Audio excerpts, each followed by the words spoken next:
அவங்க வந்து ராஜஸ்தானுங்க, அவங்களுக்கு தமிழ் தெரியாதுங்க. நான் யாருன்னு அவங்களுக்கு தெரியாது, நான் ஒரு அனாதன்னு சொல்லிட்டு இருந்தேன். இந்த மாதிரி தான் அவங்க அப்பா இருக்காங்க, பட் அப்படி தான் சொல்லிட்டு இருந்தேன். பட் அவங்க அதெல்லாம் கண்டுக்காம லவ் பண்ணி இன்றைக்கி அவங்க என்னோட பேக் போன். ஃபுல்லாகவே சப்போர்ட் பண்ணுறது என்னோட ஹீனா தான் மேடம். நிற்கிறாங்களே, ஒரு நிமிஷம் அவங்க வந்தாங்கன்னா கூட நல்லா இருக்கும்.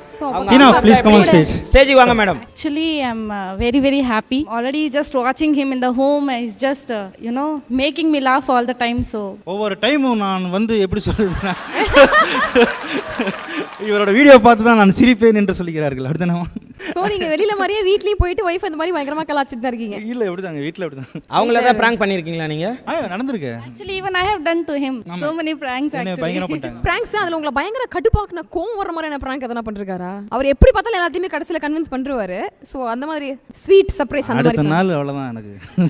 ஓஹோ, அவங்கள கரெக்ட் பண்றதுக்காக ஒரு சில பிராங்க்ஸ்லாம் வந்து பண்ணிருப்பாங்க போல இருக்குல்ல. என்னோட எல்லா இடத்துக்கு போனா பிராங்க் பத்தி தான் கேக்குறீங்க. இந்த இடத்துல மட்டும் என்னோட ஸ்டோரி மட்டும் நான் சொல்லிக்கிறேன்னு ஆசைப்பட்டேன். அதுக்கு ஒரு சான்ஸ் கொடுத்தாங்க. எங்கள் அம்மா 2 கிட்னி ஃபெயிலியருங்க. அவங்க கிட்னி ஃபெயிலியர் பேஷண்ட். கடந்த ஒரு 12 வருஷமாக அவங்க ரொம்ப சஃபர் ஆகிட்டு இருந்தாங்க. 2010 ஜூலை 21 அவங்க வந்து என் கண் ஷாப்ரோக்கு தெரியும், என் முன்னாடியே கண் முன்னாடியே துடிச்சு இறந்து போயிட்டாங்க. அப்புறம் எனக்கு படிப்பு இல்லை, ஏன்னா அவங்க 4 நாளுக்கு ஒரு வாட்டி கூப்பிட்டு போயிட்டு டயாலிசிஸ் பண்ணால் தான் அவங்க பிழைப்பாங்க. ஸோ அந்த டைமில் நான் எங்கள் அம்மாவை வந்து சிரிக்க வைக்கிறது எப்படி பார்த்தீங்கன்னா, ஒரு நைட்டி போட்டுட்டு, என் தங்கச்சியோட நைட்டி போட்டு, ஒரு குடுமை போட்டு, இப்போ புகழெண்ணெய் பண்ணுற மாதிரி அங்கே எப்படி பண்ணிகிட்டு இருந்தாங்களோ அந்த கேபிஎல், அதே மாதிரி வீட்டில் பண்ணிகிட்டு இருப்பாங்க அம்மாவை சிரிக்க வைக்கிறதுக்காக. ஏன்னா அவங்க 2 கையில் ஊசி எப்போவுமே இருக்கும், அந்த வலி தாங்க முடியாமல். ஸோ இறந்ததுக்கப்புறம் நான் என்ன பண்ணும் ஏது பண்ணுன்னு தெரில. அப்பா கிட்ட ஒரே விஷயம் சொன்னப்பா, நான் இங்கே எனக்கு ஒரு மாதிரி இருக்குது, நீ படிச்சுட்டு ஏதாவது பண்ணுனாரு. எனக்கு படிப்பு ஏறல, ஒன்று தான் ஏறிச்சு. நான் எங்கள் அம்மா கிட்ட சொன்னேன், ஒரு நாள் நான் ஆக்டர் ஆகி இதே மாதிரி தான் மைக் பிடிச்சிட்டு பேசுவேன். இப்போ அவங்க இல்லை, அந்த ஒரு தான் எனக்கு கஷ்டமாக இருக்குது.